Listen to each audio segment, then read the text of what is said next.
Donc, comme vous le savez, bien-aimés, c'est au moyen de la langue que Dieu, notre Père et Créateur, a formé toutes choses et a fait que justement la lumière ainsi puisse se mouvoir et ainsi former toutes choses sur la terre comme au ciel. Et donc, au pouvoir de la langue, la parole de Dieu ainsi est devenue chair et s'est matérialisée en Jésus-Christ. Et c'est pourquoi nous, au moyen de la langue, puisque Dieu, notre Père et Créateur, nous a façonné à sa propre image et nous a donné ainsi les attributs qui le caractérisent, nous avons également cette possibilité de faire que les choses tirées du monde de l'esprit soient ainsi matérialisées dans le monde physique dans lequel nous vivons. Et c'est pourquoi nous avons pleine autorité sur Satan lui-même, qui, je vous rappelle, est déjà condamné. Et c'est pourquoi il conspire contre l'âme de tout être humain afin qu'il puisse lui-même le rejoindre en enfer. Encore une fois, bien-aimés, nous avons le libre arbitre. Ce libre arbitre, nous pouvons en jouir encore aujourd'hui.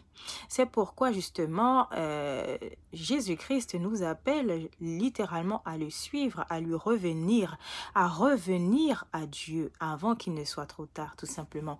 Donc, par ce pouvoir au moyen de la langue, de lier et de délier toutes choses, nous savons donc que tout ce qui n'est pas de Dieu, tout ce qui n'émane pas de Dieu, nous devons ainsi le rejeter. Et c'est par cette arme que Jésus-Christ nous confère, par son saint et puissant nom, qui est donc la signature de toute chose, nous devons par exemple refuser, rejeter tous les plans de l'ennemi, quel qu'il soit.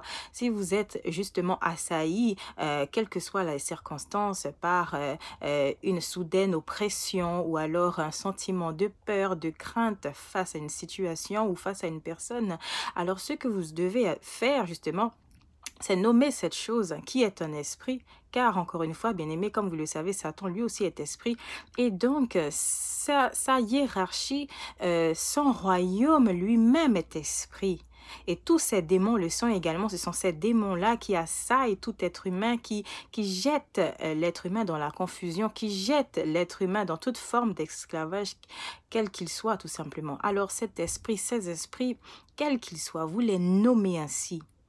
Si, par exemple, vous sentez en vous cet esprit d'oppression ainsi opéré en vous, vous sentez littéralement que vous n'avez plus le contrôle de votre corps ou vous n'avez plus le contrôle de cette situation qui peut s'apparenter aux études, au travail ou quel que soit le milieu, vous nommez cette chose. Vous dites, toi, esprit d'oppression, je te scelle et je t'expédie en enfer au nom de Jésus-Christ de Nazareth. Si pour une raison quelconque, vous vous sentez assailli par la peur ou quel que soit justement les circonstances, toi, esprit de peur, je te scelle et je t'expédie en enfer au nom de Jésus-Christ de Nazareth.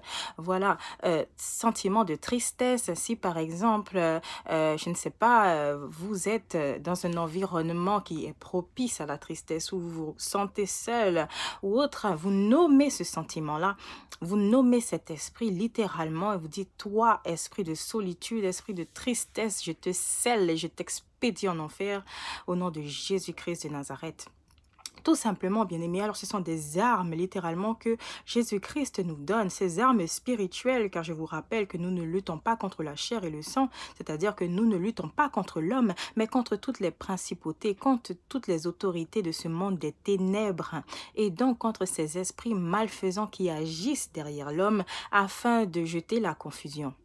Donc, si par exemple vous avez une conversation avec quelqu'un de votre entourage ou tout simplement quelqu'un que vous venez de rencontrer selon les circonstances et que vous n'arrivez pas à vous comprendre et que bizarrement une animosité naît entre vous à cause de cette incompréhension, alors sachez que c'est un esprit malfaisant qui opère derrière et vous pouvez ainsi le nommer en disant, toi esprit de confusion, toi esprit de doute, toi esprit de tourment, je te scelle et je t'expédie en enfer au nom de Jésus-Christ de Nazareth, car tout ce que vous direz au nom de Jésus-Christ de Nazareth vous sera ainsi conféré, tout comme le Seigneur lui-même nous le promet. Donc bien aimé, encore une fois, prenez absolument toutes les armes de Dieu, toutes les armes, prenez justement la cuirasse de la vérité, justement, prenez la parole qui est l'épée de l'Esprit de Dieu.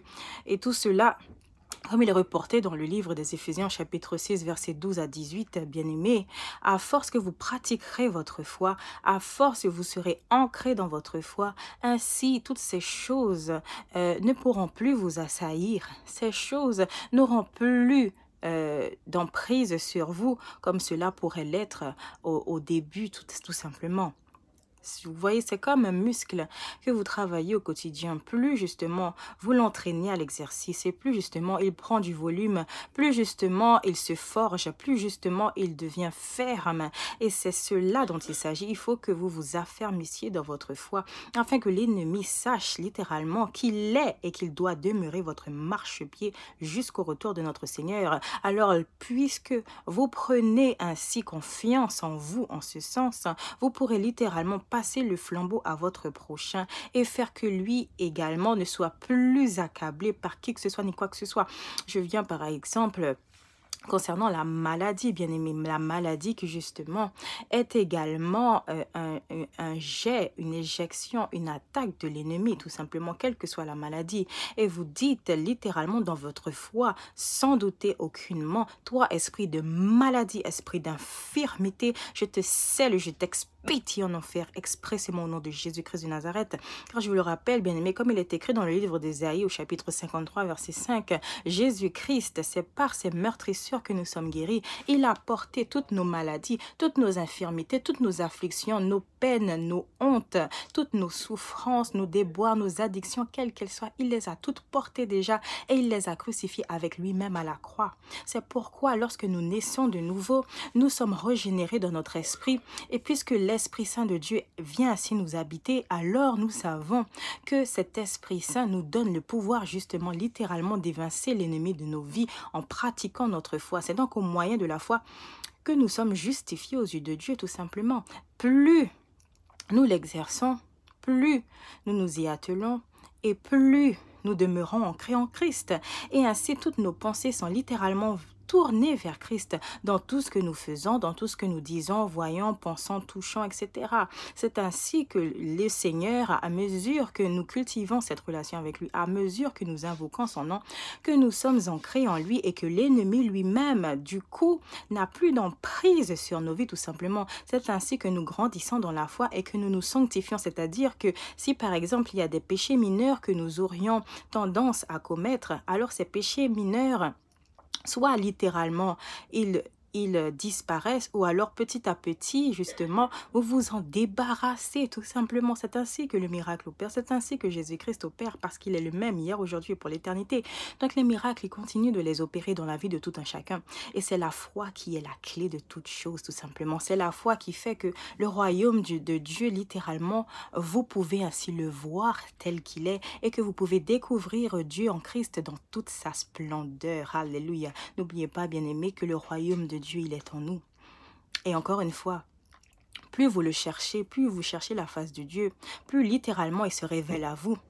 Et plus justement vous prenez conscience que littéralement vous êtes plus que vainqueur en Christ, que vous êtes la tête et non la queue, que vous êtes toujours en haut et non en bas et que vous êtes toujours le premier, jamais le dernier. N'oubliez pas cela, bien-aimé, c'est cela être enfant de Dieu, naître d'eau, naître d'esprit et littéralement conserver cette union en Christ, conserver justement cette assurance du salut en Christ, conserver justement toutes les promesses de Christ vivantes en nous, dans nos cœurs, et faire que cette lumière soit véhiculée autour de nous et surtout qu'elle demeure en nous, tout simplement. Donc voilà, bien-aimés, je prie en cet instant que le Seigneur, par son esprit de révélation, de connaissance, de discernement, de sagesse, de vérité, puisse ainsi vous parler en cet instant, vous toucher en plein cœur afin de vous insuffler toutes ces choses qui ont été ainsi révélées et que vous puissiez littéralement vous en accaparer tel un vêtement et le porter chaque jour que Dieu fait par sa grâce aussi longtemps qu'il vous fera justement la grâce de vivre sur cette terre. Au nom de Jésus-Christ de Nazareth, nous avons ainsi prié. Amen. Restez bénis en Christ et à très bientôt.